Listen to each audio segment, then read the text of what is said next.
చూసినా బీడు బొమ్మలే. వర్షాలు లేక పంటలు పండడం లేవు, రైతులకి నష్టం జరుగుతుంది.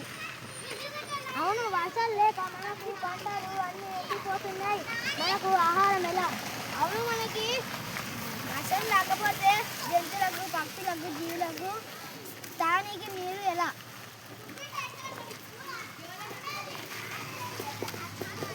మన రైతు నాయకుడు రాజన్న వస్తుంది. నమస్తే పిల్లలు, ఏం చర్చించుకుంటున్నారు? ఎక్కడి నుండి వస్తున్నారా?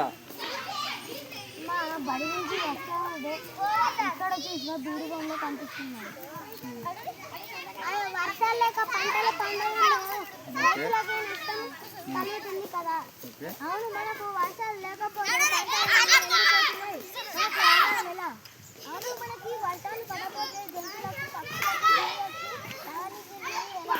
మనకు ఈ పరిస్థితికి కారణం మనమంతా ఆ చెట్లను నరికివేయడం వల్లనే. మనం ఆ చెట్లను రక్షిస్తే అవి మనల్ని రక్షిస్తాయి. చెట్ల నుండి వచ్చేటువంటి చల్లని గాలి మేఘాలను తాకి వర్షాన్ని ఇస్తాయి. అందుకే మనమంతా మన ఇంటి దగ్గర, పాఠశాలలో మొక్కలను నాటుదాం, మొక్కలను సంరక్షిద్దాం. వృక్షో రక్షతి రక్షితః. ఆ వృక్షాలను రక్షిస్తే అవి మనల్ని రక్షిస్తాయి. ఈ ప్రకృతిని మనం కాపాడితే ఆ ప్రకృతి మనల్ని కాపాడుతుంది. మనము వర్షాలు పడాలని ఆ వానదేవుని ప్రార్థిస్తూ ఇప్పుడు గేయాన్ని పాడుకుందాం.